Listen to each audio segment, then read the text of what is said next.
East of the Cascades, there's a chance of light rain arriving tonight and into Wednesday.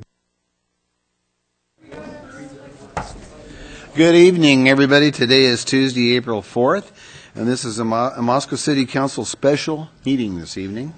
John, Councilor Weber. Would you all stand and join me in the Pledge of Allegiance? I pledge allegiance to the flag of the United States of America and to the republic for which it stands, one nation under God, indivisible, with liberty and justice for all. Thank you. Thank you, John.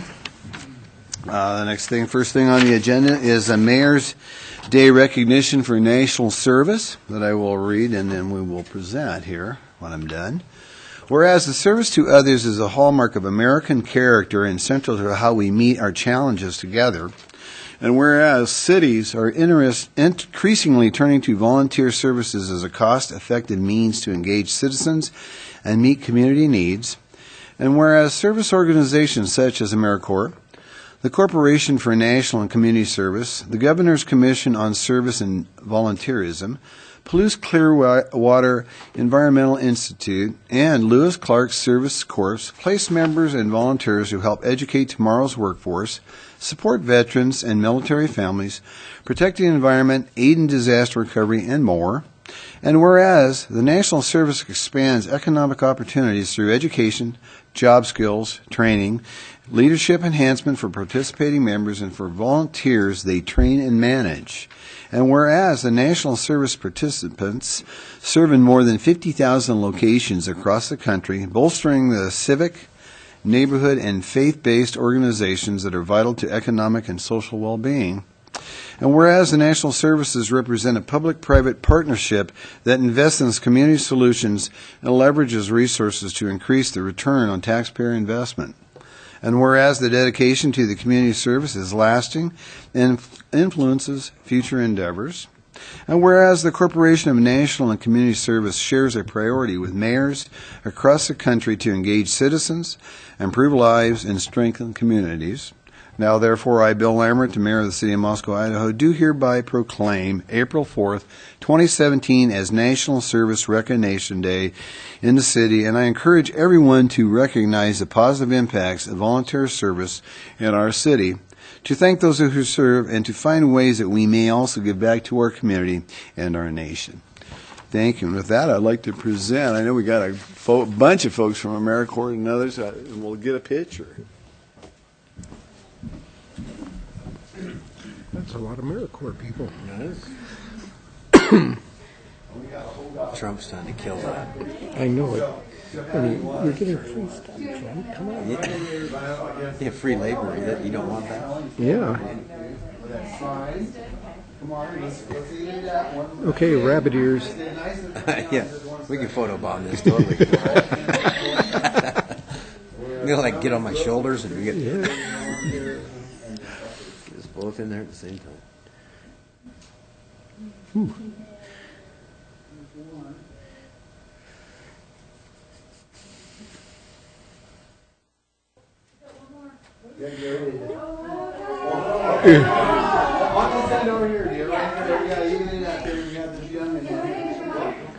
Ooh. They're taking them young in AmeriCorps now. Yeah, they are.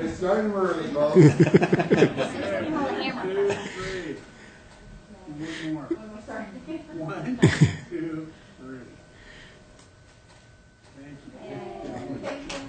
Bravo.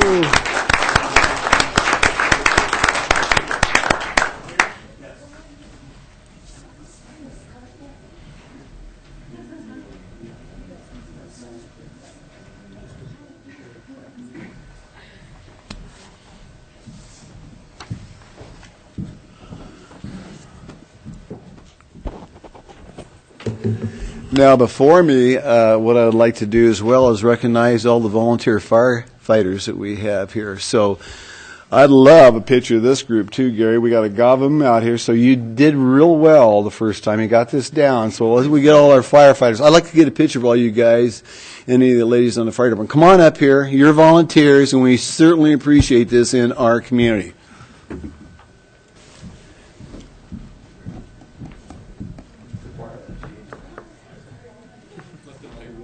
Good looking guys. Good looking guys do it. Cole, how you doing, bud? Good to see you, man.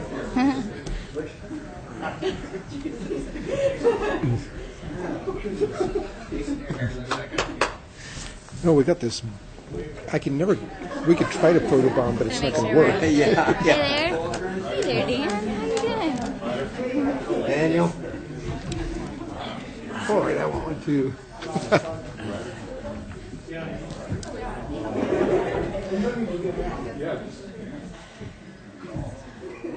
Okay, crowd together. Be friendly. One, two, three. Do one more. One, two,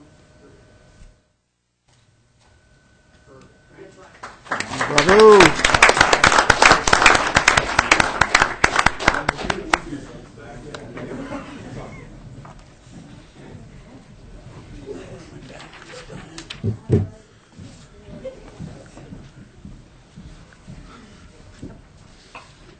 And I want to go on just a little bit more about volunteerism. That's the last pictures, though, unless somebody else wants a picture with me for whatever reason. But our volunteers in our community, yeah, don't go there. That's what Jim said. You know, we've got so many great volunteers. Our fire department, I brag on the men and women in our fire department all the time, the work we do, not only fire department, but our ambulance service and all these things. This community has been so grateful for having these men and women with us that constantly help. And that takes nothing away from the National Corporation Group, the Americade, or any other volunteerism through commissions and all the other things we are so fortunate here in Moscow to have. So I, as the mayor, appreciate everybody's efforts in what they do. So thank you all very much.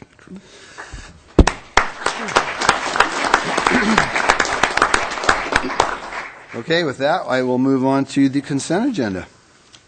Well, I was wondering, and I don't know, can we accept the minutes for both the 20th and the 27th together? Part of the consent agenda. Okay. There's no procedure that is error in that. I would move approval of the consent agenda. Second.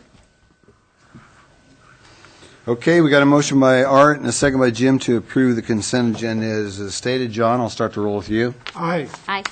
Aye. Okay. I'm only listening to four voices. We're missing a couple of counselors this evening, so I'm going to have to be a little quicker on the ball. Okay, the next thing is the Citizens Commission report on planning and zoning. We have Michael Ray and Wendy McClure here, the chair of that board. So, Michael, podium is yours. Thank you, Your Honor, council members. Before you tonight, we have a report from the Planning and Zoning Commission, and here to give that report to the chair, Wendy McClure. Wendy dedicates an incredible amount of time to the commission, and we couldn't do what we do without her, so I'll turn that over to her. Okay, so before you leave, I hit right there. Right there. Right there. Okay. Wendy, could you pull the microphone down just a little? Absolutely. Yeah, I'm not as tall as Mike. Is that what you're telling me? Well, I was going to say that Mike dedicates an awful lot of time to our commissions as well, so we really appreciate his support. So this year, we have a few new members of Planning and Zoning that you all have appointed, I imagine, through the mayor. Scott Grope and Brock Cherry joined us this year, and we have a number of members, a few members who have been on the commission a long time, some of us who have been on a moderate amount of time, and some newcomers, so it's a sort of a nice balance of time served and experience, et cetera, and new ideas or whatever. So that's our commission. We completed several projects in 2016, thanks to Mike putting us on the track to do them. And some of them were really dealing with words, quite a few of them, trying to make standards more user-friendly and more standardized in terms of the language that's used. So the first project was working with the relevant criteria and standards ordinance to and updating standard, and through that, updating standards for plan unit developments, variances, conditional uses, special uses, rezones, and subdivision plats. And really what we were trying to do is update the relevant criteria and standards to be more clear, concise, and predictable for everybody who's trying to use them. And that, I think we succeeded in that. The planned unit development ordinance, we had a developer who already had a PUD in place come and talk to us about some of the problems with it and brought it to our attention. And really looking at the process, trying to streamline the process for minor amendments to PUDs, to not make it such an onerous process where people had to start right all over again if they wanted to change something and go through council again and everything else. So basically we consolidated the process to now it's one hearing and it goes before the original decision-making body, whether that's P&Z or the council. So that's where we are with that. Sign code ordinance, again, responding to a business owner who came to us wanting to display a type of sign that our code at the time didn't permit. So we looked at it and researched other sign allowances in other jurisdictions and talked to the business owner, came to talk to us a few times, and amended the sign code to allow portable banner signs in addition to the A-frame signage that's already allowed. So that's what that was about. Current projects. Use table ordinance. We're still in these projects. I guess that's why they're current. We're restructuring chapters 1 through 4 in the code with narrative, and really going from a narrative to a table format, which I, as an architect, have seen in other jurisdictions a lot more, and they're good to use. And so that, and also shifting to the definitions, standardizing our definitions of the North American Industry Classification System. Yeah, that's what NIAC is. What that is. I have to admit, I went through a few planning and zoning meetings hearing NIAC and not knowing what the acronym stood for, so now I know. But anyway, so maybe all you do. At any rate, so we've been working on the use table, and to give you an example of what this is what our code looks like now, and there's a lot of words you have to plow through to kind of figure out what you can do with your property or project, and in relation to its zone, et cetera.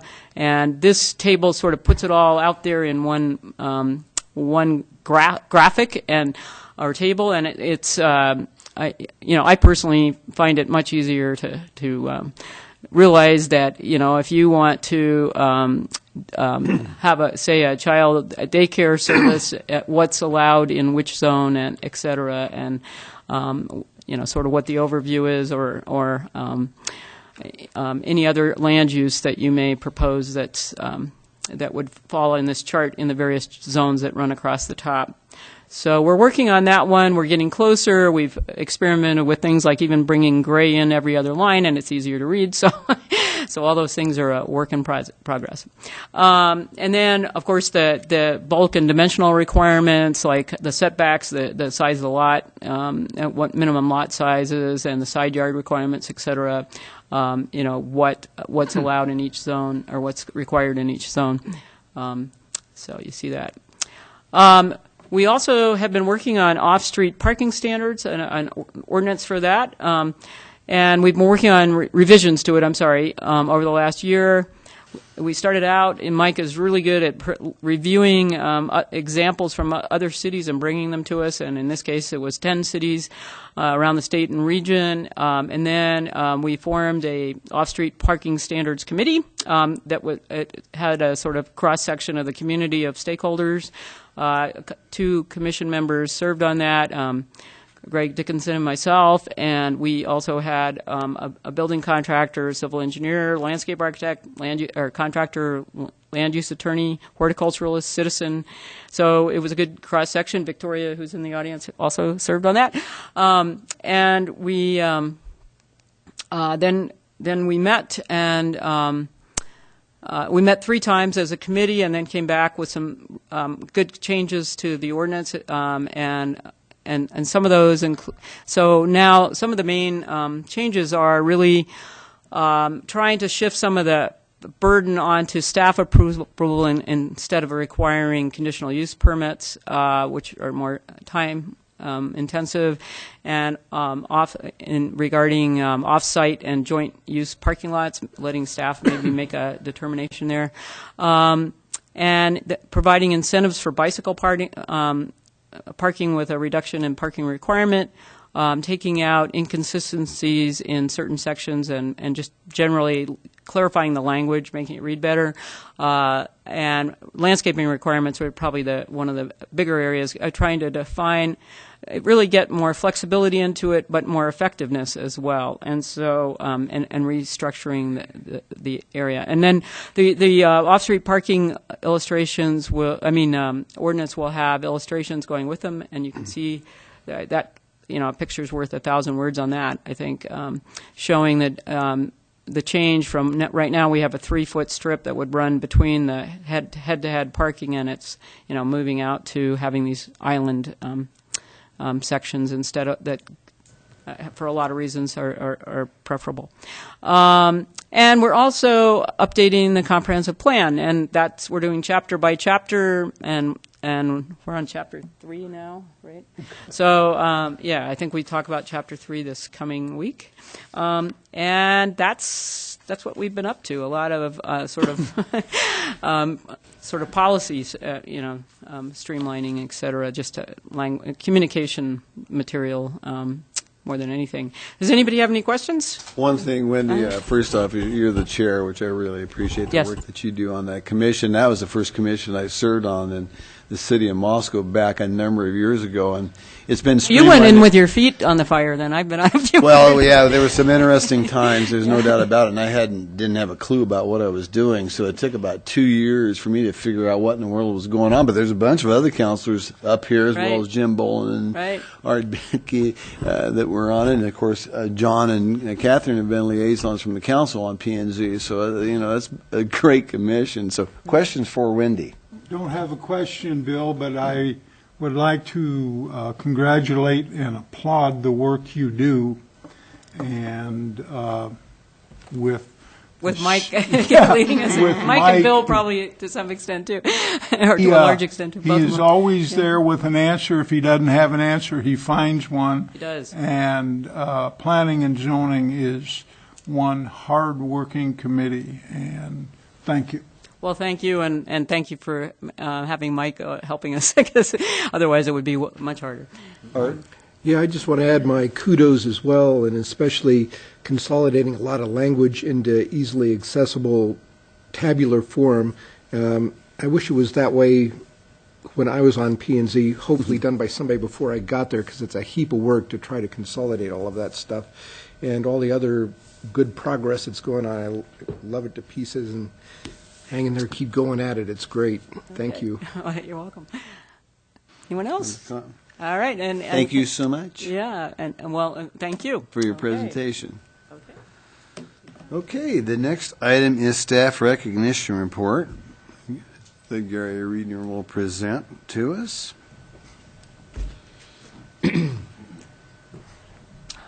Gary, you have the podium. Thank you, Your Honor. I have the honor of introducing Andrew Cavisto, who is a water production operator with our water department. A not so distinct honor that I will recognize Tyler Palmer to come up here and announce his certification. But with that, I'll turn it over to Tyler.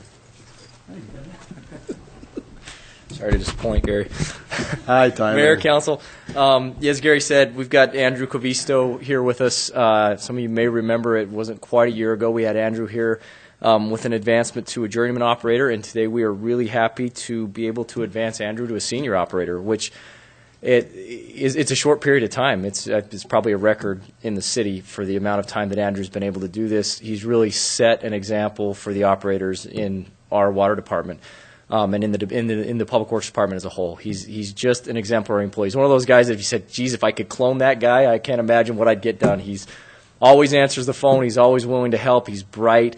Andrew came to the Palouse from California. He was going to school, went to the University of Idaho, graduated with a bachelor's degree in forestry, and that's one of the reasons he was able to advance his university time counts as time toward the operator certificate. So they allow them to take the certificate if they have the schooling necessary, and Andrew had that.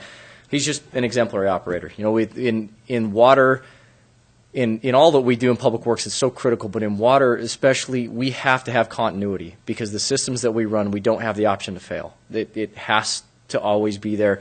I drink Moscow's water, and I never even hesitate turning on the tap because I know the people that we have making sure that it's clean and that it's healthy and that it's safe and it's delivered to our house. And so it's hard to exaggerate the importance of what these guys do and what Andrew does. And so really proud of him and what he's been able to accomplish. And so today Andrew's being advanced to a senior operator after having completed all the requirements. He knocked in our advancement system, there are prerequisites that they have to achieve. There are certifications that they have, trainings that they have to undergo, and testing that they have to take. And these operators exams they're not a joke. They are tough tests. Huge math sections, compliance sections, chemistry sections. There's a lot that you have to know about these things.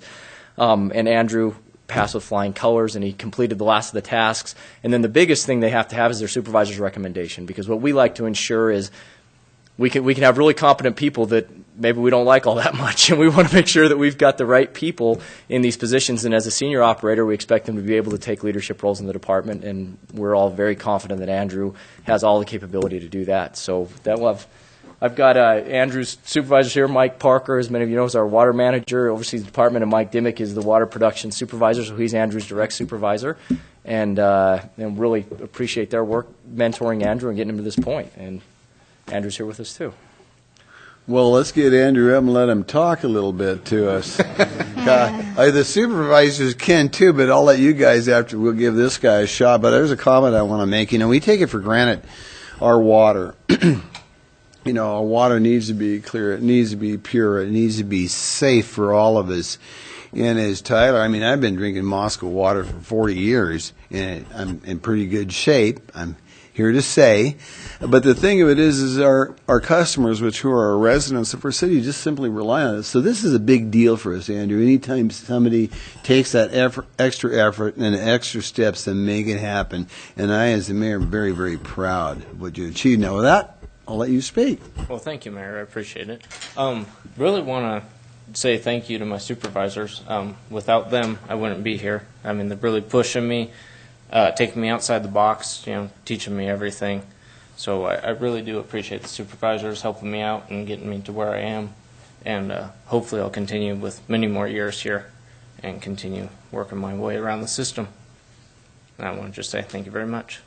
Well, thank you, and it's us thanking you for the achievements that you're doing and your hard, dedicated work. That's a big deal to us here, and our employees here in the city of Moscow are extremely important to us. I have a very high regard for them, and I brag on city staff, and that includes anybody, whether it's folks out there in the water field or somebody out there pounding in the holes from the winter ruts and stuff that we've had from a nasty winter, or anybody throughout our city. I think we got a great team here. So I'm proud to be a part of that too. So, hey, well, either one of the mics want to speak, or you guys want to just come on up if you want. This is your opportunity. You guys don't get a chance very often here. This is some of our guys that have been around for a while. And of course, I've known Mike for many years. Yeah.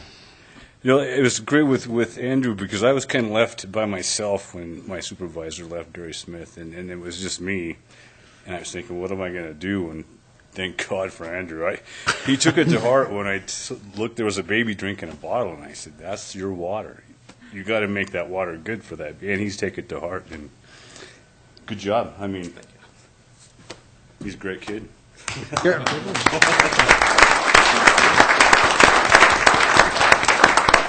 Now, Gary, I would really like to get a picture with Andrew and both Mikes and Tyler Palmer. We got to get. Yeah, we should get Tyler in the picture, I think. There's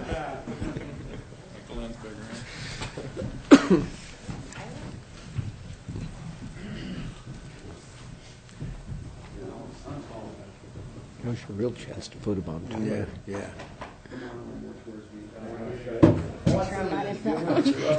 This time, they've been doing different angles. Yeah. Well, you could There's space. jump up and down, go like that. Gravity. Perfect. Thank you.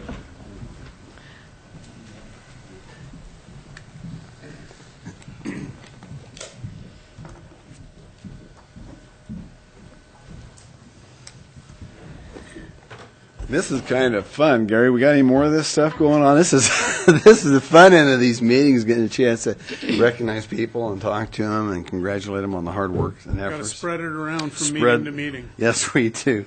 Okay, well, with that, we're going to move on to the next thing, which is the mayoral appointments, which is always a fun thing to me. We've been talking about volunteerisms, and part of our commissions, of course, are part of that. And I have 5 candidates in front of the council to vote on tonight. Rochelle Lane for Fair and Affordable Housing Commission, which would expire 12/31 of 2019. Bruce Pittman, Fair and Affordable Housing Commission, which expires also on 12/31/2019. Meet Yuskell, Sustainable Environment Commission, and this is a high school kid, high school non-voting seat, which expires 12/31/2017. I love getting high school kids involved. It's really great. And another person on the Sustainable Environment Commission, Debbie Cadillac, expiration at 12/31/2018, and Adam Reed from the Farmers Market Commission, which will expire 12/31/2017. I would entertain a motion from council. I would move approval of the slate of appointees. Second? Okay, we've got a motion by Art and a second by Catherine to approve all 5 of these. I'll start the roll with you, Art. Aye. Aye. Aye. Aye.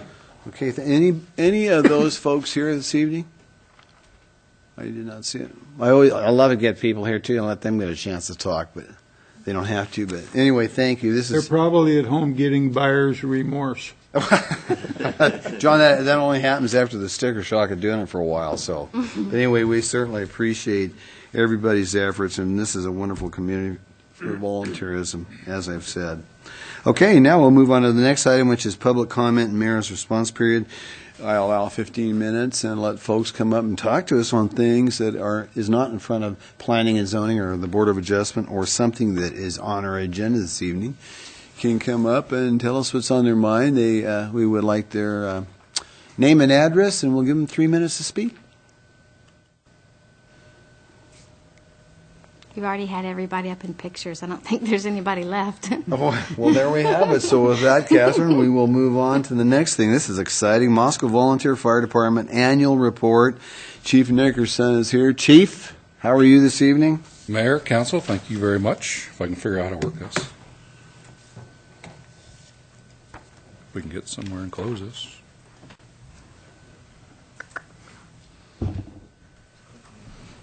End the show. There we go. It's complicated stuff. There we go. So you're valuable, Mike. I appreciate that. For last year, 2016, I mean, we've accomplished so many things. You can see all the folks here tonight that are here for, I'm sure they're not here to listen to me. They're more interested in that fire truck here in a bit. So, but just a little highlight of the year overview of what kind of we've accomplished through the year.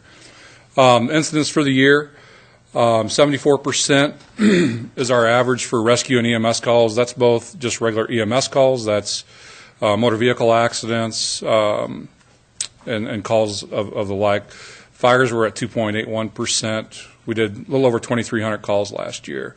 So this kind of gives you the breakdown of kind of our calls for the entire year. Severe weather, obviously, we've had that number will go up a little bit with the flood events that we had this year for 2017 incidents. So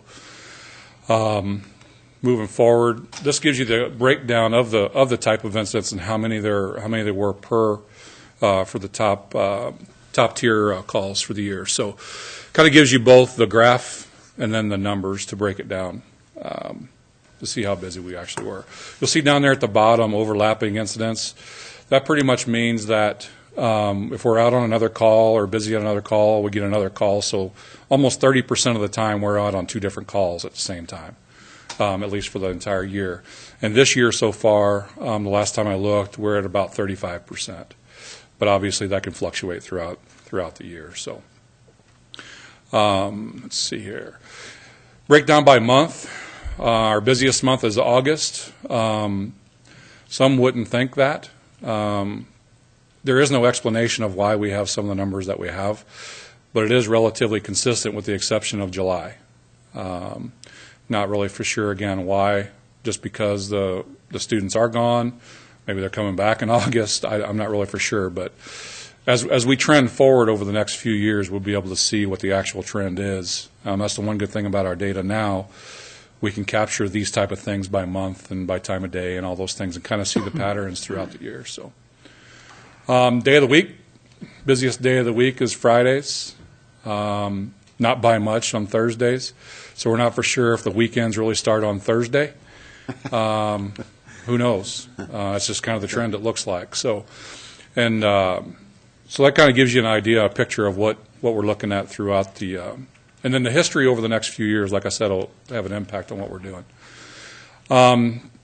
Busiest time of the day. Some would think it's in the middle of the night or at late evening.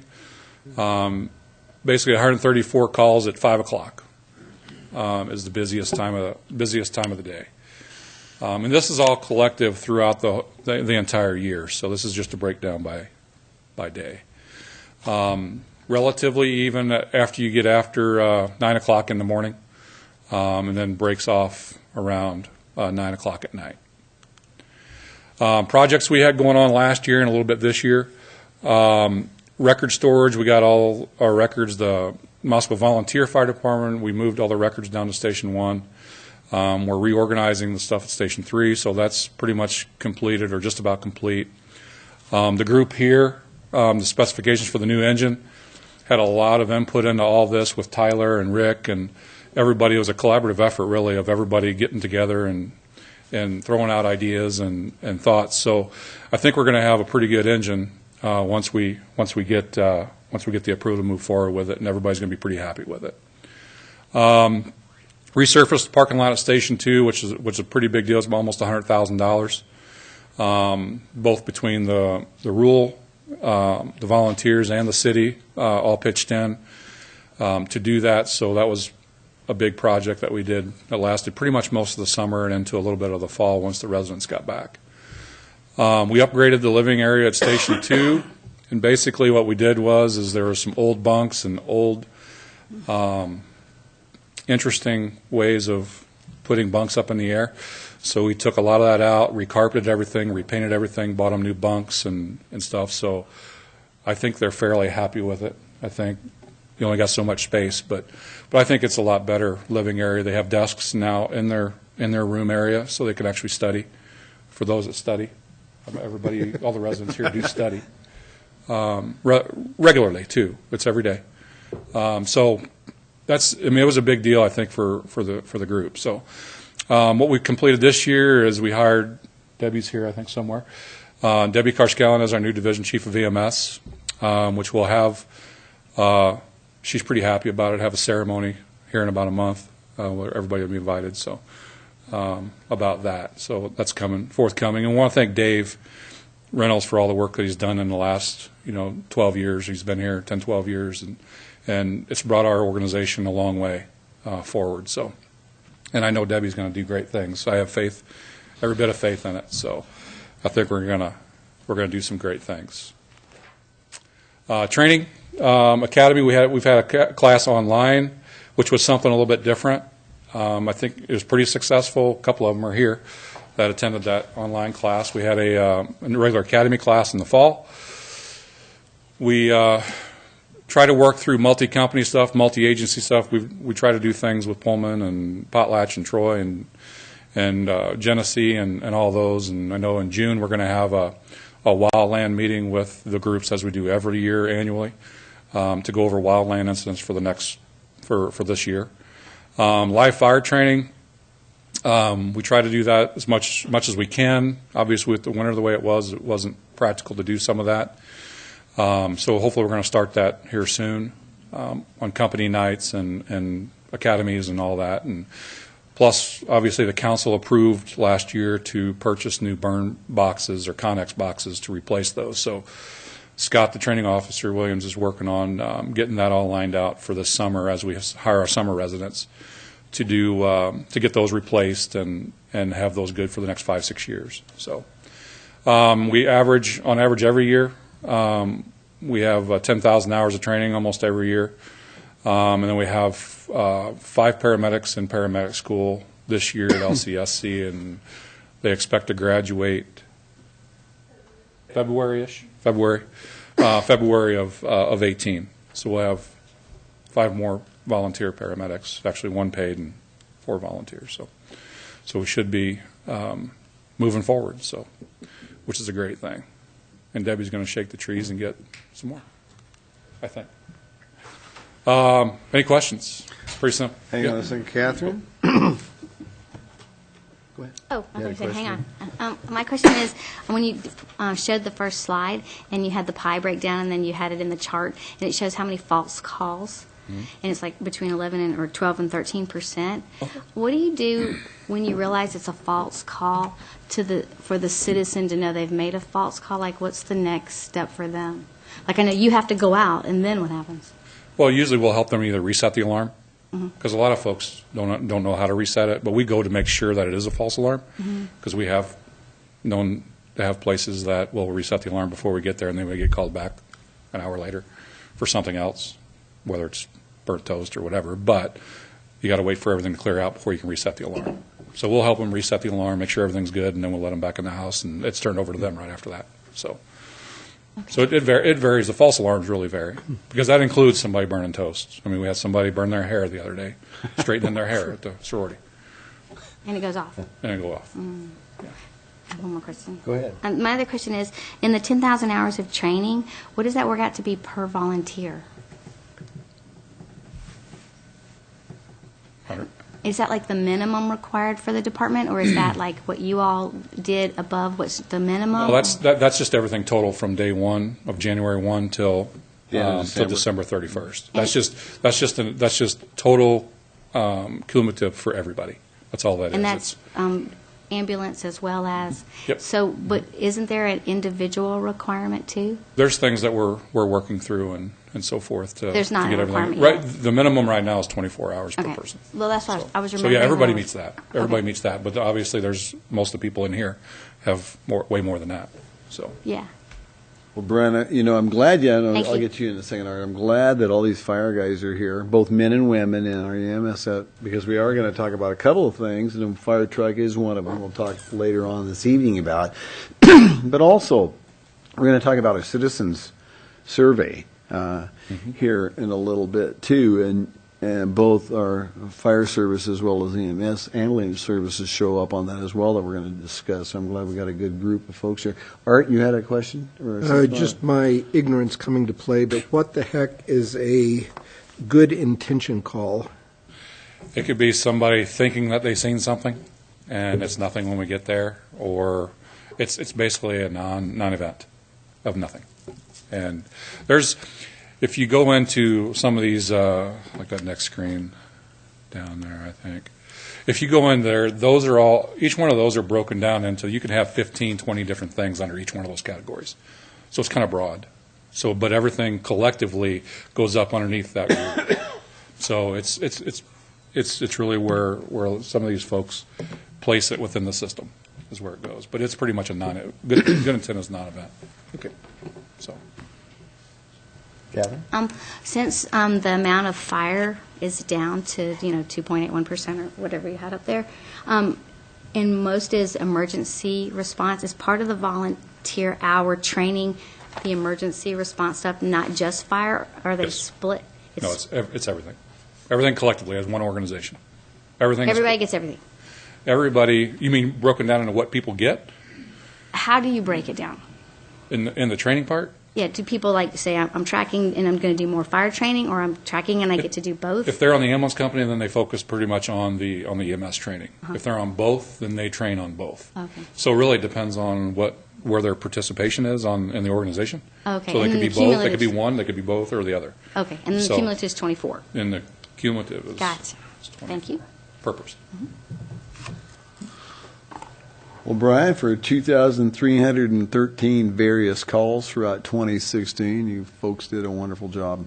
These guys did an Yep. excellent job. That's right. So- I'm putting folks so I don't miss anybody because it's men and women and everybody involved with it, so which is a big deal for this community. The volunteer fire department, I've said it many, many times, and will continue to say it. It is a big deal for us, and I'm very, very grateful as a mayor to have the hard work and efforts the men and women in the fire department and the EMS, of course, does for our town. So thank you for the wonderful report. Bet. We look forward to hearing some more as we go through the evening. Okay. Next thing up is a citizen survey report. We have Jen Piffner and Chelsea here as well. Hi, Jen. How are you this evening? This is the citizens report is kind of a fun one for me personally, because it's kind of our report card of how we're doing or how people really see us, and so I'm always very excited. I've been driving Jen nuts for the last month about when are we going to see this, when are we going to see this, and anyway, so we're here, Jen. Well, thank you, and good evening, Mayor and Council. I'm very proud to introduce Chelsea Kuchera this evening. She'll be giving the Citizen Survey Report for 2016. I've gotten the chance to make this report in the past, and I'm very excited for somebody else to get this knowledge and experience and to take this on. So Chelsea's one of our MPA interns. We have partnered with the University of Idaho and their Masters of Public Administration program to start an internship with the city for several folks kind of at a time as we rotate through the year, as a way to give them some practical experience to go along with what they're learning in school. And so Chelsea started with us last summer, has been with us since then, and this is her most recent project that she's been working on. So really proud to be able to pass that on again, and look forward to her report this evening. So with that, I'll introduce Chelsea. Okay. Thank you very much.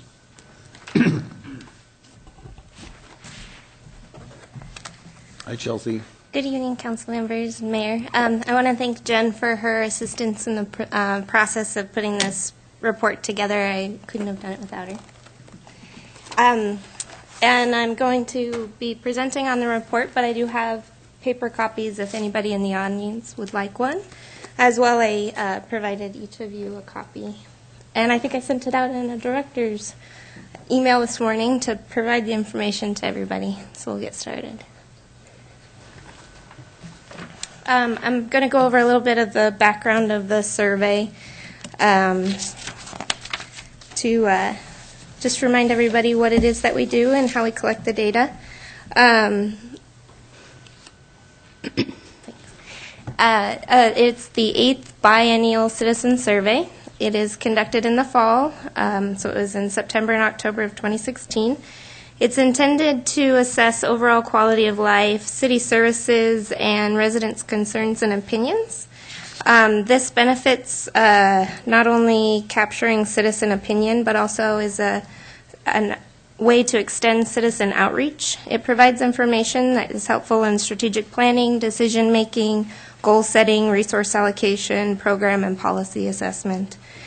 The survey instrument is mailed to 1,200 households were randomly selected. There is a pre-survey announcement. The survey instrument itself is based on previous surveys. This identical format allows for trend analysis from year to year. It's modeled after the National Citizen Survey tool from the National Research Center, and also from received input from council and city staff. The survey this year was 6 pages, 3 pages double-sided. The questions this year were greatly reduced with the separation of commission and city service questions. So there's a plan for a commission survey to be conducted in the off years as the citizen survey. The methodology is on a 5-point Likert scale, which is converted to a 100-point scale for comparison. The response rate of 29% for 2016 provides a sufficiently large sample to result in a 95% confidence interval for most of the questions. Any of those that were outside of that will be highlighted and are highlighted in the report. And the percentages in the report, especially for the standard city questions, are calculated for the actual responses, so not including non-response rates. Those are taken out. But for comparison, the raw data is in the appendix. That's the raw percentages not adjusted to account for the non-response rates. Okay, so we'll get to the first part, which is the standard city questions, which this first one asks about the quality of life, overall quality of the neighborhood, as well as Moscow as a place to raise children, live, and retire. You'll see up there the 83 for quality of life for 2016 and 78 for quality of neighborhood. And the graph below that is showing the rates for each of the place to live, retire, and raise children from all of the surveys all the way back to 2002. And the information has stayed relatively consistent between the years. There's not a large increase or decrease in the results for this question.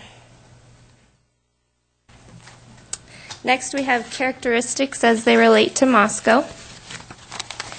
And you can see the highlighted column is the results for 2016. That's on the 100-point Likert scale that had been converted.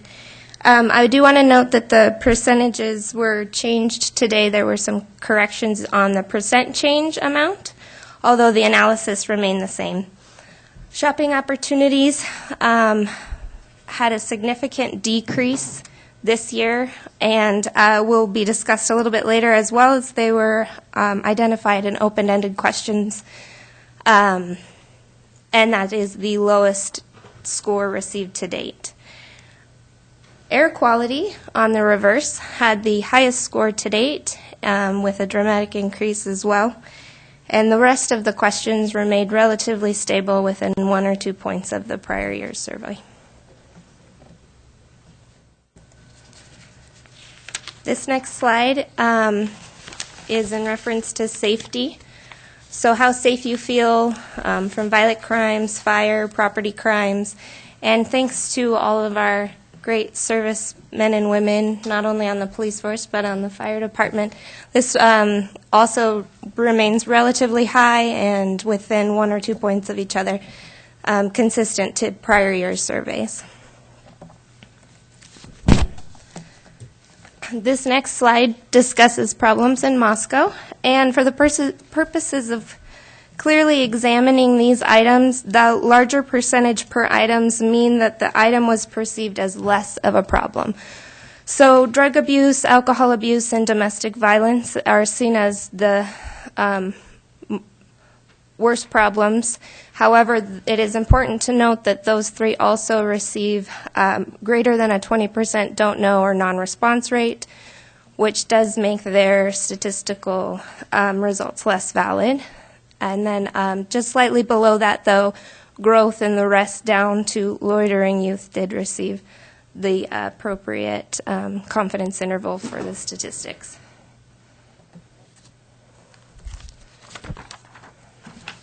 This next slide discusses population, business, retail, and jobs growth. Similar to prior years, most of the respondents felt that the rate of population growth is just right. However, job growth is much too slow, and business and retail fall somewhere in between. Perceptions of business and retail growth as too slow increased from 2014, while both population and jobs resulted in a decrease of perception since 2014. It is also important to note on this slide that job growth did receive a greater than 20% do not know or response rate, making the statistics less valid. When asked if the city does a good job for planning for growth of our community, responses have been fairly low for all years surveyed. However, in 2016, the results were the highest in agreement for the respondents that the city is planning well for growth, with a 39% of respondents noting that they strongly agree or agree that the city does a good job of planning for growth for our community, which is up from 34% in 2014 and from the lowest rating of 20% in 2004. It is also important to note that 34% are neutral on the subject, while 27% disagree or strongly disagree that the city is doing a good job of planning for growth for our community. Sorry. I'm a little nervous. This is my first presentation to council. You're doing just fine, Chelsea. Well, Take all the time Thank you you, need, Mayor. dear. You're fine.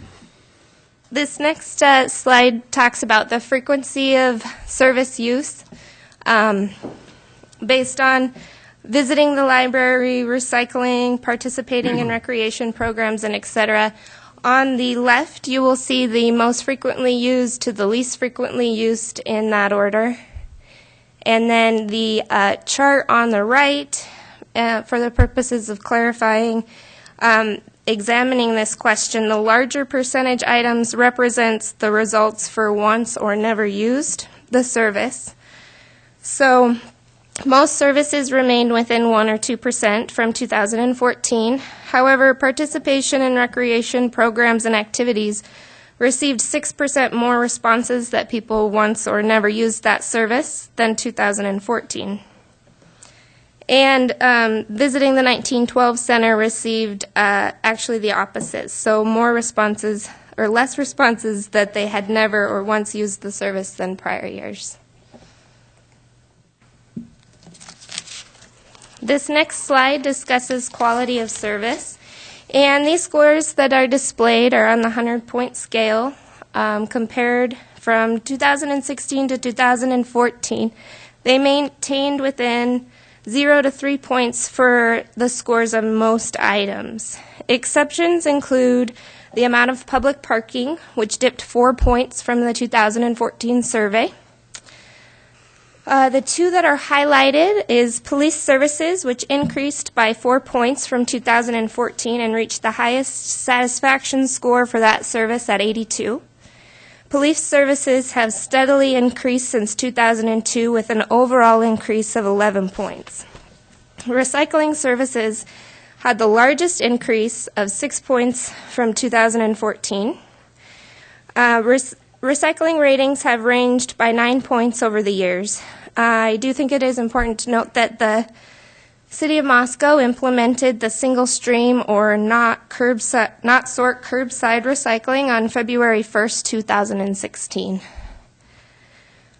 The highest rated services in the city include city parks, EMS services, fire services, thanks to our staff and volunteers here tonight, garbage collection, police services, and recycling, all of which score above an 80 on the 100-point Likert scale.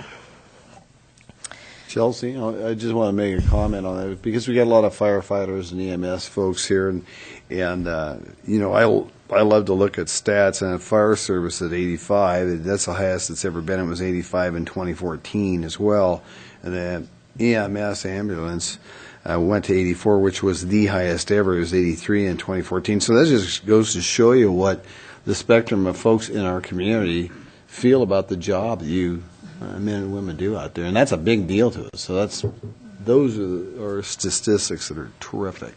So. Yeah, I absolutely agree. When asked generally about the overall quality of services provided by the city, we consistently score high, positive for all the years surveyed. But in 2016, a score of 75 on the 100-point scale exceeded the historical average of 71 and marked the highest score received to date. Now, that's the overall quality of service, which is asked in its own separate question. The next slide is interaction with city government. So citizens were asked about how they interact and access information. The most interesting thing here is, well, there's two things. Access to council agendas, public hearing notices, and all of that you get from the city website increased to 17, which is its highest score. And watching a city council meeting on TV is still decreasing, which may just be because of the TV channel itself. But it is great to see that people are accessing the information from the city website. This next slide discusses overall direction of the city. The only increase in 2016 was pleased with overall direction the city is taking, which scored 10% higher than 2014 with a score of 53%, or 63%, the highest score to date. The rest of the results remained consistent with prior year's surveys. And then also to note, city considers citizen opinions and decisions received a higher don't know a response rate than 20%.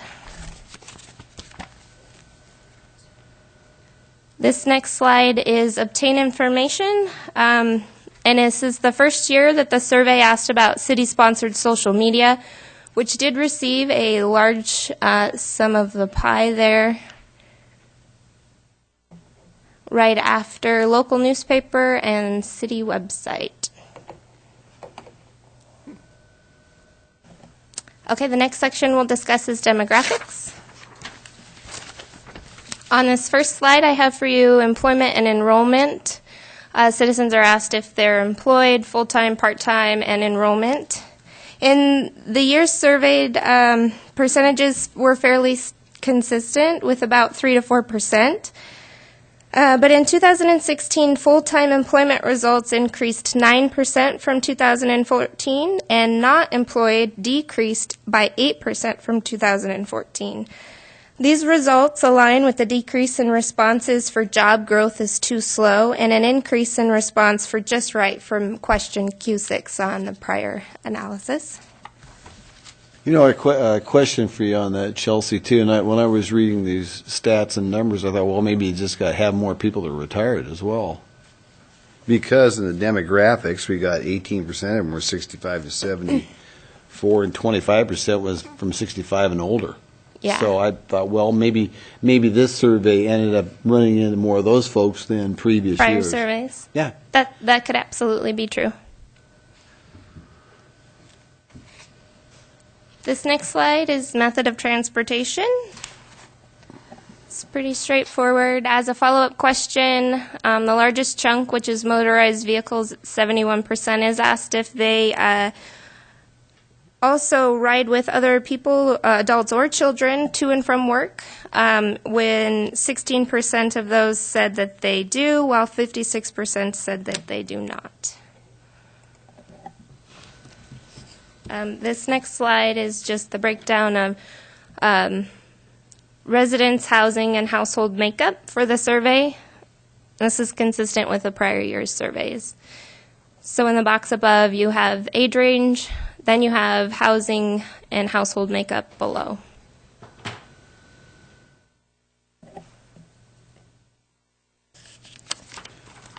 This next slide is education level of the respondents. It's also consistent with prior year's surveys.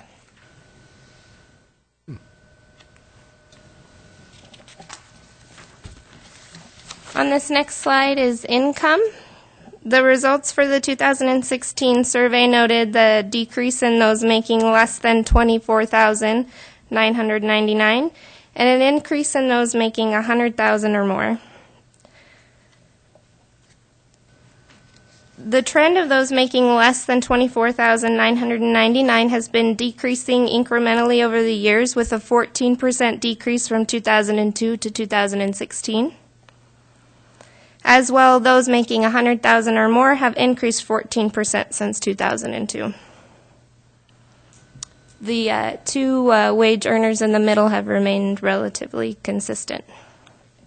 The increase in results for full-time employment and decrease in not employed from the question Q17 align with the trends identified for income, as well as results from Q6 indicating perceptions that job growth is too slow, decreasing by 10% supports these trends. However, I do also agree with Mayor Lampert that those results could be just a different makeup of the sampling. Of course, you always run into that with surveys.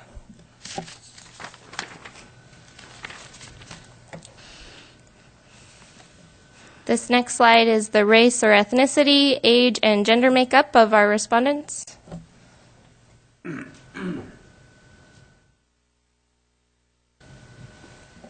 This last slide is voter registration and habits. While I do think that, each year that there is a presidential election, you will probably see trends of these increase. However, I thought it was interesting to note that this year there was an increase in all levels, including the next city election, to 82%. The last section is open-ended comments. which is asked in two questions that are then categorized for the ease of analysis. So we pick keywords or topics that are discussed in these and then tally those up. So you'll see this list of growth issues, and the number is the number of surveys that this was identified.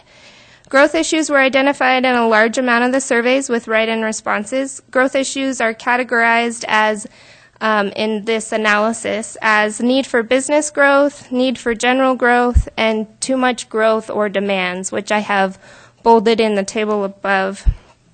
It is important to note that of the respondents that mentioned too much growth or / demands, also highlighted concerns for the planning of growth and the ability to provide services.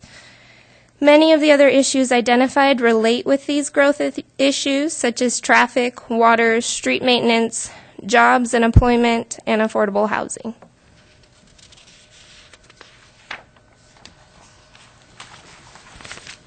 And then the last, comments and questions to consider. For this presentation, only the comments and suggestions that were mentioned 3 or more times are included. For the full categorization, you can see the 2016 Citizen Survey Report. Survey comments regarding sidewalks included maintenance responsibilities both on the city and on the citizens, which was interesting to note. The traffic light recommendations are split between the Lauder-Steiner and Highway 95, and the Mountain View and Highway 8 intersections. Quality of life included general comments of Moscow, the community, and most are pleased with the direction of the City of Moscow. City services were identified as costly in some of these comments and questions to consider. Water and service and garbage service costs specifically are felt by some to be unfair when compared to usage. And that is all I have for you. Do you have any questions? Nothing you I did. Hold on, let me just check it really quick. Thank you for that. You're welcome. These are always so fun. Oh, these are interesting. I want to make a comment while Catherine's looking for hers. One of the things I found interesting, the percentage of age groups for the age and gender. 15% for 25 to 35-year-olds, 21% 35 to 44, 17% 45 to 54, 12% is 55 to 64, 65 to 74, 18%, and that was the bulk of it. Over 75, 7%, and under 24, 8%. So it was really a good mixture of age groups. You can tell that through the overall numbers. And I had a little bit of advantage because I've been studying this for a day. So, but I thought that was a very reasonable thing to see, that we had a great mix of people throughout our entire community. So, which really leads to some good comments about this is fairly accurate. I mean, and I never get these things perfect, but I think that's really key. Catherine. Mine had to do with the slide that had to do about with using services, and volunteering was on that slide. I just didn't understand the. Yeah, I can go Let me back find to out it how for you. far back. I guess I didn't understand the question that volunteering. I put, how did volunteering come to be on using services? It was the slide about using city services. The up arrow works faster. Actually, maybe it'll help clarify if I Yeah. read you the question, which Yeah. I have the survey here. It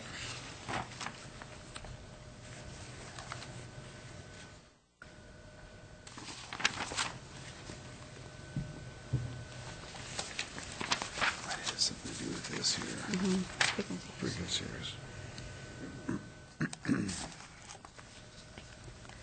So it's actually asked, and that probably should be clarified a little more, city services. In the last 12 months, how many times have you or another household member done the following things?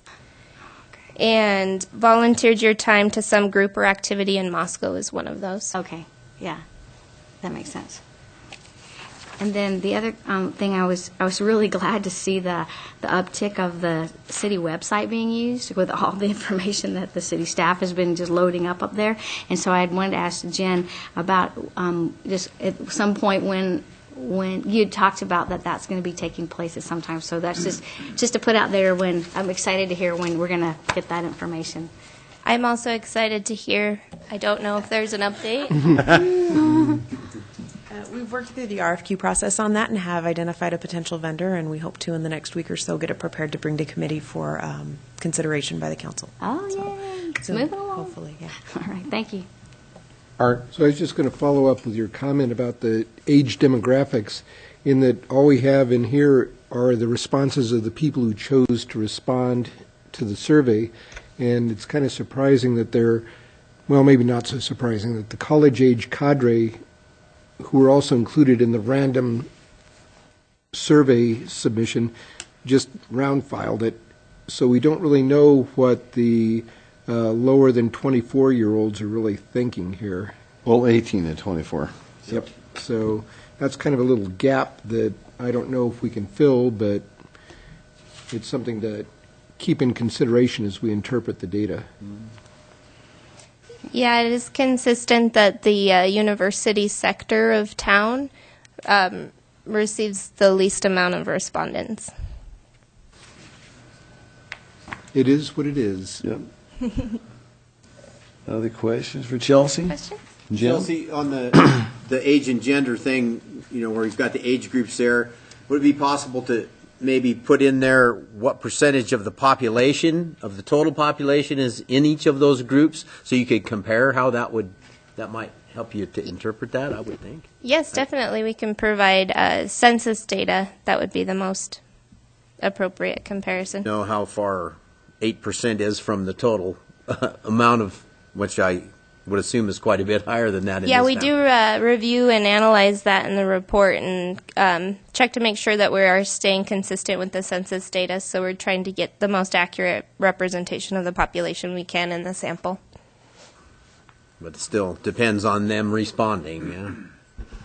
It does, but I think that Moscow, for as many years as they've been doing a citizen survey, and to get the accurate response rate to do an analysis is really great. Thank you. Thanks. Well, thank you, Chelsea. And the significance of this is the first one was done in 2002, which was 15 years ago this coming fall. And this is something good for us to get a chance to see where we are with things. So, Your Honor, if I may. Gary? I would like to also thank Chelsea and Jen. It's always been the responsibility of the Assistant City Supervisor to compile this data. It's the baseline data we use for our strategic planning process. We utilize it a lot as we're moving forward and prognosticating city services and needs for the future. So it's really good information. I would note that when we started this in 2002, we mirrored the National Citizen Survey, which costs many thousands of dollars to put on every 2 years. So it costs us some money and time and the amount of time it takes to put it out and the postage and that sort of thing. But we save significant amounts of money by doing this in-house. And also allows us the ability to change the questions as we need to and be very responsive to the needs of the commissions and the citizens. So, again, thank you. Thank you. Thank you. Good job. Thanks. Okay, with that, we are going to move on to item number 8, which is sanitary sewer trunk lines Phase 5 bid award. Les McDonald is here with us this evening. Hi, Les. Good evening.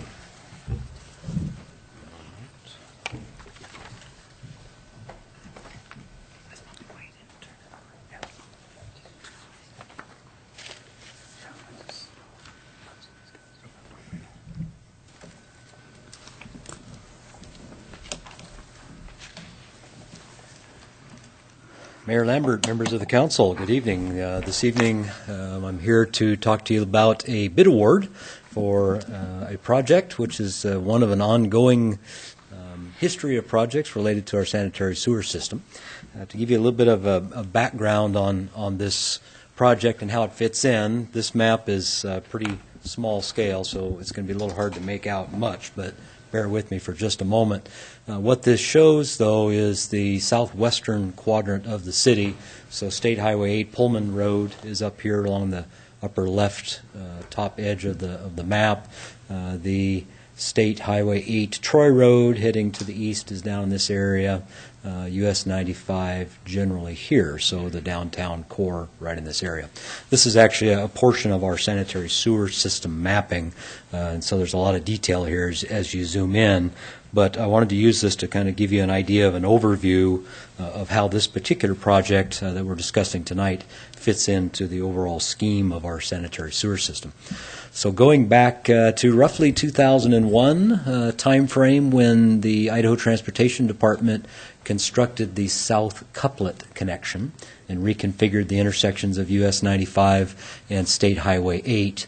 The city, the engineering department at that time, and this is before my time even, had some good foresight in its planning and took a look at what the needs would be for sanitary sewer mains in this part of the town that could be constructed with this road improvement with the South Couplet, so that we didn't have to come back later and tear it up. So what we're calling Phase 1 of our Southwest Trunkline project actually occurred back then, 17 years ago or so, and what was constructed then was a 30-inch sewer main that runs under the highway system of State Highway 8 through the Couplet area and then actually continues on up what's now Jackson portion of the southbound US 95 State Highway 8 section. That is a dry pipe, meaning that it was installed and capped at either end because it's not really connected to anything at this point. It was just done in anticipation of future connections. And then another piece that was constructed is on the US 95 section from Sweet Avenue. There's an 18-inch storm line or sewer line that runs up and ties into that 30-inch all through there. So all of that area was constructed and has been considered a dry pipe all this time. It's not receiving sewage. It's just sitting there waiting on us to do other things. So 17 years. After that, in 2010, this is after I came here, the city started actually tackling the rest of the sewer projects on the southwest part of town. The first of these actually occurred when the University of Idaho was rechanneling Paradise Creek out near the Student Rec Center. So you see that stretch of creek now south of the highway running essentially from Line Street over to what is now Stadium Drive. In that area. And so as they were working in there, it was an appropriate time for us to replace a section of very, very old sewer main that runs through that part of town. And so that was the Phase 2 project. The next effort, if you will, it's not one of the phases of the Southwest Trunk Line, but it is related. As in 2012, the College Street section here, when we reconstructed College Street and improved it to what we see out there today, again, we recognize that, okay, we have got this dry pipe to the south. Eventually, we're going to build all the way out here to the plant. So we put in a section of a sewer main within College Street, tying into that original 2000 Phase 1 project, and then essentially coming over and pointing its way northwesterly just near the Kreitz building there on College Street. Then that carried us on to what was probably our biggest project to date in this overall program, which was the Phase 3 project in 2013. This picked up where Phase 2 left off at Stadium Way, constructed new 36-inch line all the way to the wastewater treatment plant. Excuse me. This particular portion of line, which crosses over the Guywicks Field area and on down to the plant, was constructed in 1918. Jeez. So it's a line that had been around a while. And the interesting thing was when that line was constructed in 1918, it was an extension of the existing system. At that point, up till 1918, we had a series of ponds here where we discharged all waste from the city into these ponds before it went to the creek. So the stretch up here in Phase 2 and on into the system is probably older than that, something prior to 1918. I don't have exact dates. So it's an older system, and it is a system that historically was a 24-inch, and we're upgrading it to 36 as we go through these projects. So the next Phase 4 happened last summer. This is the piece that then picked up on the end of Phase 2 at Line Street, came down 3rd, worked its way through Gormley Park, and terminated just north of 6th Street, which then carries us to today's project, to Phase 5, 2017, and that is the bid award that we're talking about this evening. This project will make the connection between all this downstream work that's been done in prior phases and this upstream work that was done back over the years, and will finally tie us in from here all the way to the wastewater treatment plant. So a pretty key component in the overall project scheme. Excuse me. Zooming in a little bit, this is the Phase 5 trunk line project work area. So College Avenue, College Street down here in the end. So this is that work that was done with College, and then that Phase 1 work done up to the intersection. So on the upstream end, and this is the end of the Phase 4 work that was constructed last summer. So we will tie that Phase 4 all the way down to the College and beyond. The route is essentially starting at the edge of Gormley Park, crossing 6th Street, working down between the trail and the University of Idaho HR department building that's here. Their feral gas is located here, so we'll cut through the back end of the parking lot for the HR department and then run down what was railroad right-of-way next to Kreitz and tie in down there at College Street. 36-inch main, tying all that together. There is a second piece of this project which is removed from that location, and actually two parts to it, if you will. Way back in that very first phase, Phase 1, 2000 or so construction at the south couplet, I mentioned that we had dry lines that ran through here, 18-inch here, 30-inch up through this area along the highway. We now need to tie those in. So this project will make those connections. Here where we've got some existing 18-inch lines coming from the east that come out of the fairgrounds area, we will then make the connection into that 30-inch and activate that 30-inch line and carrying on flow on down to the treatment plant. As well as in this area, there's a line that comes north on US 95. Part of that's from the South Lift Station. Historically, that's turned west and gone on Sweet Avenue out near the U of I bookstore and the Deacon and those areas, lines that have a pretty limited capacity. So we will then tie that in as well. So all that line, that flow coming from the south will now run into that 18-inch line, hit the 30-inch, and carry on through on the trunk line all the way to the plant. So a key component in the overall system, these connections will activate that 17-year-old dry line and put it into service. To give you just a quick idea of some of the complexity, this is an interesting little graphic. This is a 3D visualization created by our consulting engineers, JUB consultants out of Lewiston and Coeur d'Alene. The intersection of the sewer main at 6th Street is very complicated.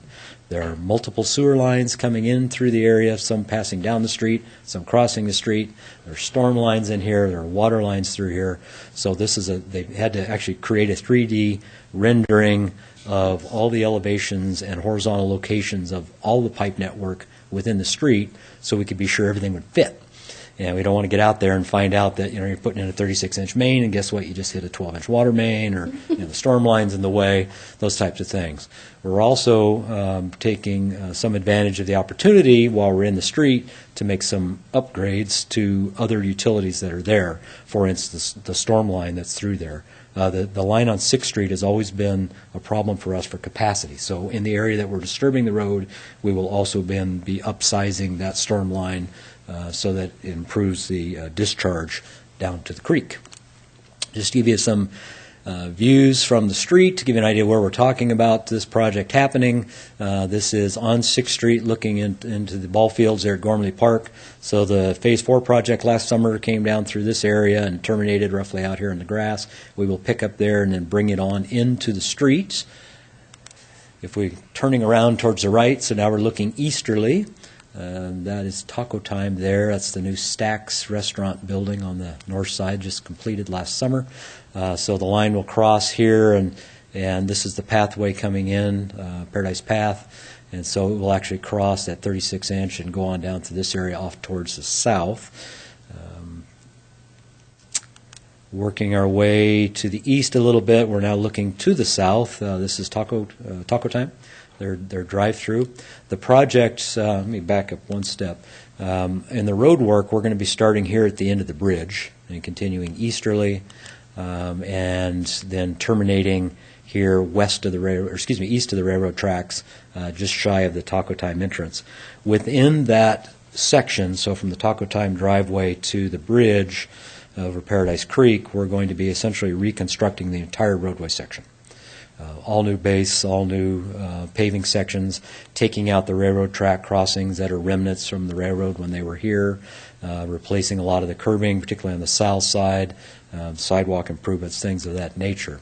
This is looking to the north in that same area, so again, we'll terminate here in front of the Stacks building, take out the railroad track crossing, pivoting around a little bit. This depressed curb section will go away, and there will be a new driveway approach that will be installed here. It's something that we've had a lot of assistance from community development on, coordinating between the Stacks developer and the owner of a lot of that property behind Patty's Kitchen, who's looking to develop into the future. This will become a shared driveway access into their respective properties on the north side of 6th Street. So that'll clean up that area as well. On the south side, now we're looking west back towards the bridge. All new sidewalk. Will be widening the sidewalk here to a 10-foot sidewalk section in keeping with our desire to improve this high-use pedestrian corridor from the campus on into downtown, installing some street trees through here, plus more of the LED vintage-style luminaires that will be going all the way through this corridor. So a lot of improvements associated with the road surface, the sidewalks, the lighting, the street trees, and the utilities underground, all happening with this project. Should mention that for folks that might have an interest here, this roadway will be closed during this construction. And it's scheduled to start up right after U of I finishes the session, so mid-May. And it is scheduled to have this section of road reopened prior to the students returning in mid-August. There are some clauses within the contract that specify those dates for this road being reopened. The sewer work to the south may continue beyond that, but we've got to get this roadway reopened before the students for Rush start coming back into town. So lots happening there. It's going to be very busy. A lot of reconstruction of what's a pretty poor condition roadway through this area. Just more shots looking kind of to the south. That's the HR building at U of I. As you continue south from 6th Street on down, this is the pathway heading towards College. So our sewer line route will continue south here between the pathway system and the HR building. We will be taking out sections of the pathway as we go, just due to the size of the trenching that's involved. That will be reconstructed when we are done with the utility. And then once we get south into the parking lot, we head easterly. So now we're looking north. There's Taco Time. This is the Feral Gas. We'll be cutting across the back of the HR building here and then coming on south alongside Kreitz and tying in to that manhole right there at College Street. So a lot of information in a short time frame. But just to give you an idea of how it all fits into the picture, this is, like I say, a pretty major project for us, one that we've been working towards for a lot of years, and we're glad to see it reaching this stage. Put the project out to bid about a month or so back, and we did receive submittals from 4 contractors. Of those, 2 of them were deemed responsive. 2 of them did not have all of the documents submitted that they were required to. As it turned out, we were fortunate those were the 2 higher bids, so that didn't hurt us in any way. The low bid in this case was from Titan Technologies out of Boise, Idaho. Titan did Phase 4 last summer, and they did good work for us, so we're very happy with seeing them again and looking forward to another good project. So what's before you this evening, then, is a request to consider the bids and accept the bid from Titan Technologies, award the contract to them, and authorize staff approval for the construction change orders in an amount not to exceed 10% of the contract. Jim, this was heard before Public Works and Finance Committee on March 27th. Yes, it was. And I'd like to thank Les for augmenting the presentation at that time with a lot of pictures and graphics that make it a lot more understandable for everybody. And so thank you very much for that. You're welcome. And with that, I'd like to move that we accept the low bid from Titan Technologies of Boise, Idaho, award the contract in the amount of $1,149,858, and authorize staff approval for construction change orders in the amount not to exceed 10% of the contract amount. Second. Okay, we've got a motion by Jim and a second by John to accept the low bid from Titan Technologies of Boise, Idaho, and award the contract in the amount of $1,149,858 million, and authorize staff approval for the construction change orders in an amount to not to exceed 10% of the contract amount. I'll start to roll. John. Aye. Aye. Aye. Sorry. Aye. Aye. Okay, thank you very much, Les, for that presentation. Next on our agenda is to set the budget hearing by Gary Riedner, our city supervisor. Gary? Thank you, Your Honor. Make this quick so we can talk about a fire engine. We got guys out there waiting for us. I figured I'd take about, half the time Les did. No picture. This is a simple matter we have to do by Idaho code.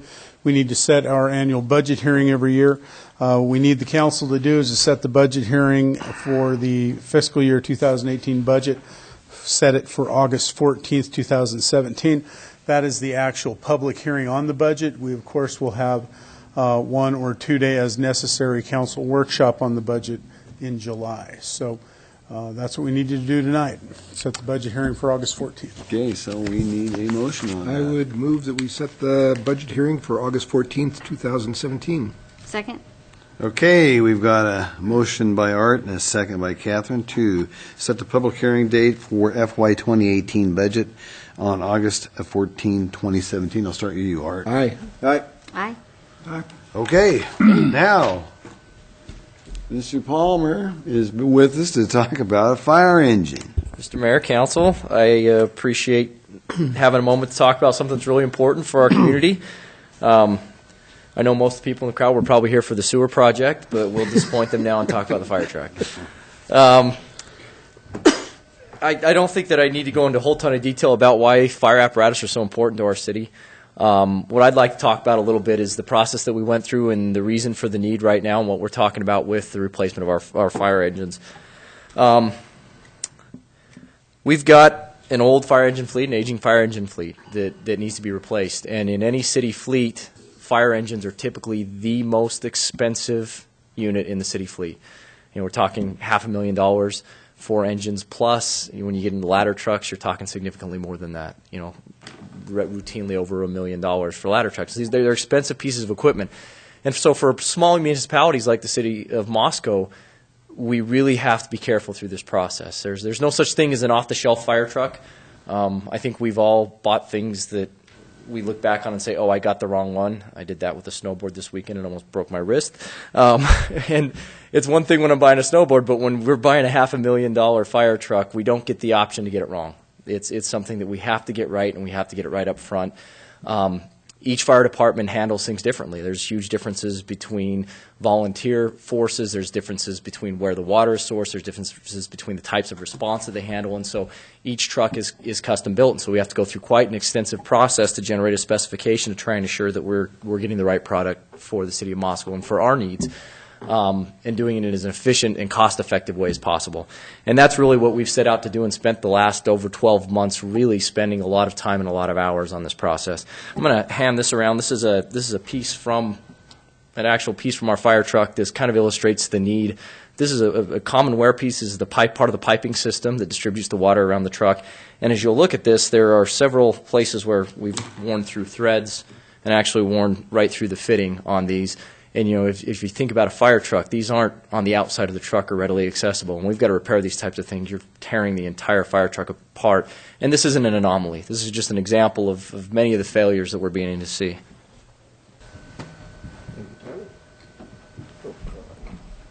Tyler, did you request that the new fire truck have stainless steel fittings instead of ones that rust out? We've got a lot of specifications in there, Jim. There's a 105-page document in there. Anything you're interested in, it's in there. One of the things I'd like to point out is, in that document, I know a lot of us see a 105-page specification and probably don't read every single line item in there.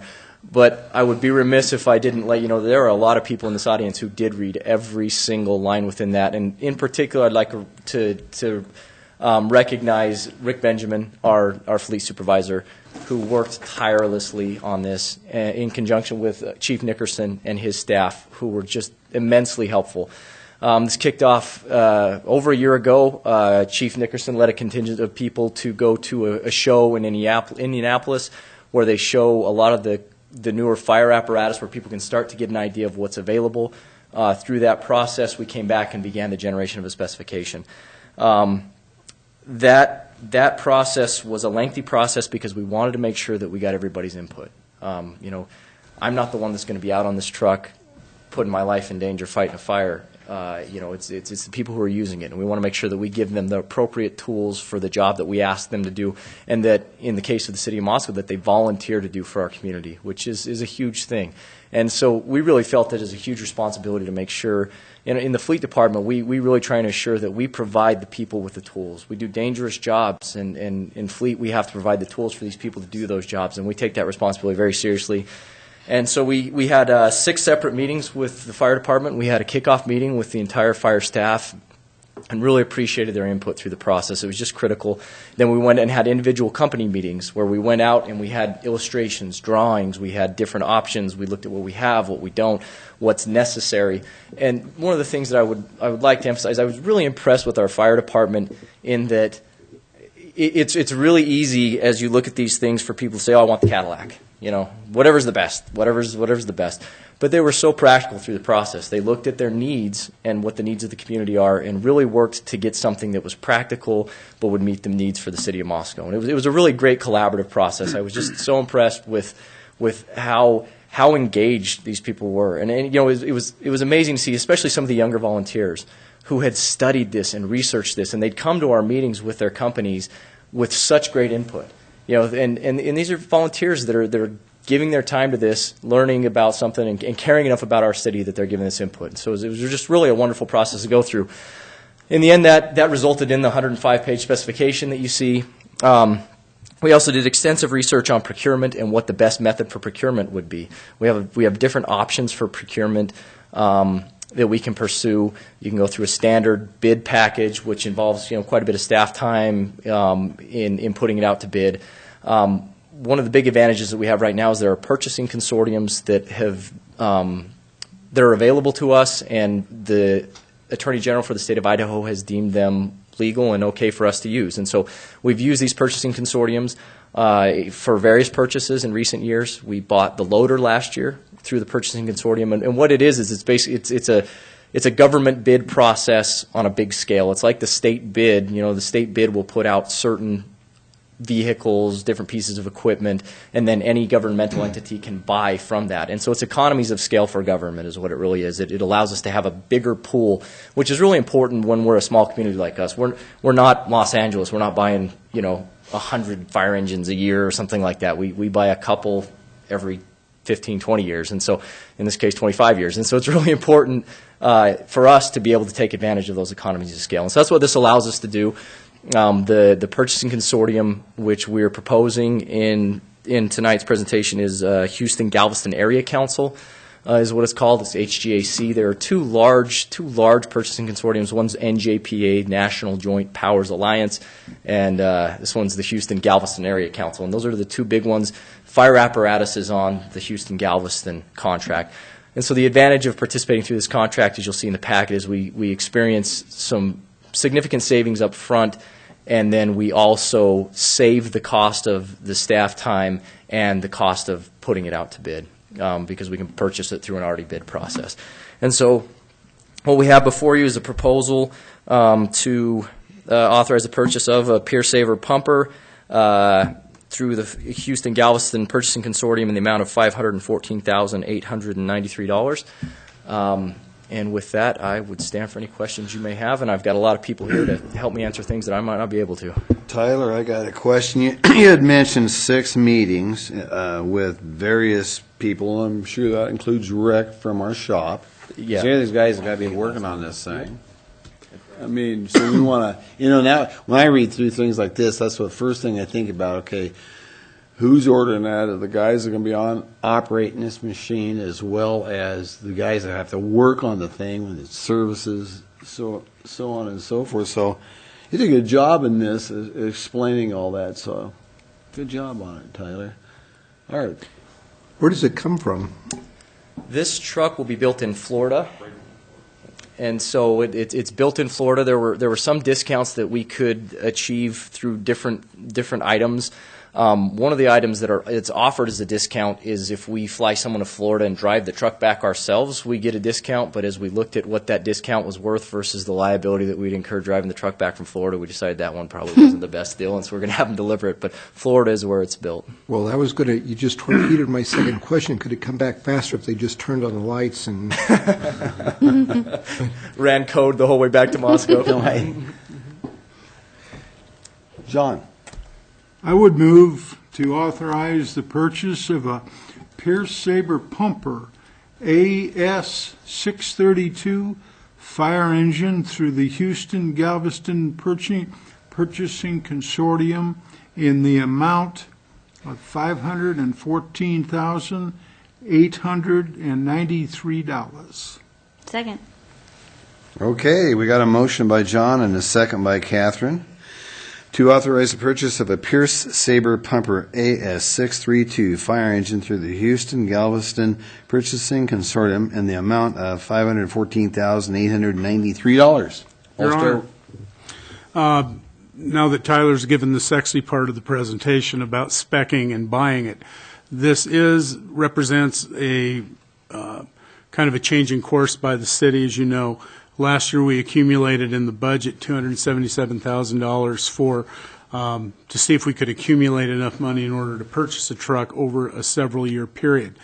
Because the council's action at the last council meeting to delay the bond election from May of 17 to May of 18, we were directed to go ahead and see if we could find fund balance in order to fund the purchase of the fire engine. We'll continue. We showed the council a schedule by which we think we're hopeful that we'll be able to integrate that into the budget and not have to depend on a bond election for future purchases. I'm going to talk a little bit about that after we get done with this motion as well. Well, technically, the council has not appropriated funding for this, so we will have to do that we'll open the budget officially in August, and we'll bring this purchase through. It's something typically when you have an appropriated money and authorize it, then we'll approve it in that open budget process. So I just want to make sure the council took that into consideration as well. I think everybody's good on it, Gary. Okay. I'll start to roll with Art. Aye. Aye. Aye. Aye. Okay, now I want to tell you folks, one of the things that Gary had mentioned, because we've been talking about this for a while, and one of the things that I'd like to see as we go along with our budget process is that we implement in our budget process a way of being able to ascertain funds so periodically we can buy a new fire truck without having a big crunch time on us. It seems to me like the best way of doing it so every so often we can replace a fire truck without having to worry about a bond issue, without having to do a bunch of extra things. And that's something that I have actually tasked our city supervisor when we bring the next budget forward, the 2018 budget, so we can have different presentations so councilors can take a look at that. So with that, I just wanted to share that. That's the direction that I want to see things going. And I'm going to have we'll have a conversation about that in our July workshop with councilors, because I'd like to see everybody on board with that. So thank you for the presentation. You guys are going to get a fire truck. 1 year from now, right? It takes a year to build these things, I understand, or something like a year? Expect to see it in March of 2018. Sweet. Now, one other thing is I've never rode in a nice, shiny fire truck. I'm looking now. The good news is I don't expect to drive this thing, and my kids would tell you don't ever let the old man behind the wheel of a fire truck, but I'm excited about this. It'll be great. So anyway, there you have it, fellas. Anyway, and I use that technically men and women of our department, thank you so very much. Okay. With that, we will move on to, that's the end of our meeting. We're going to do reports before we adjourn to an executive session. So I'm going to start the reports with you, Jim. I really have nothing to report since Public Works Finance was the only meeting I was at in the last week, or since the last meeting. Okay. Art. Tree Commission met this very evening and went over a goodly number of things involving classes coming up on pruning, pathology, planting, grafting, and they're working on establishing a species plan for trees downtown, as well as getting trees into subdivisions where none exist as yet, getting people to sign on to the tree planting program, and also interplace new trees with the aging out ones in the existing suburbs. And relative to council itself, Arbor Day is coming up on April 28th here, and at 11 a.m. at a location to be determined, either the Rotary Park or the Egan Youth Center, the city councilors invited to come and participate in the tree planting ceremony. So put that on your calendars as blocking out some date in time. Okay. Art. No report. You good? John? Yeah. The meeting that I was supposed to attend has been moved to next Thursday. I'll have something at the next meeting. Okay, and the only thing I really have is on March 29th, I had an airport board meeting and also had a meeting earlier in the day with an official from the FAA, Karen Miles. We talked about our instrument landing system that's coming for our airport. It's been approved and a lot of things going, and then hopefully this rain will stop quick enough or dry out enough that things start moving dirt again. And that's the only report that I really have. Gary, do you have any reports you want to have? Quarterly regional breakfast meeting tomorrow at Banyans on the Ridge in Pullman, 7:30. The Pullman, it's hosted by the city of Pullman. We also have quasi-judicial commission training for quasi-judicial commissioners. That'd be Tree Commission, Planning and Zoning Board of Adjustment in this room tomorrow night at 5:30. And it will be recorded, so commissioners who are out of town will be able to access that. On Thursday at 5:30, we'll be having commission training for what we refer to as regular commissions that don't have quasi-judicial hearings. So with that, that's all I have, sir. Okay, I would entertain a motion to adjourn to executive session per Idaho Code 74-206, 1C and 1F, and this meeting will not reconvene after the end of that meeting. So moved. And seconded. All in favor? Aye. Opposed? Meeting adjourned to executive session.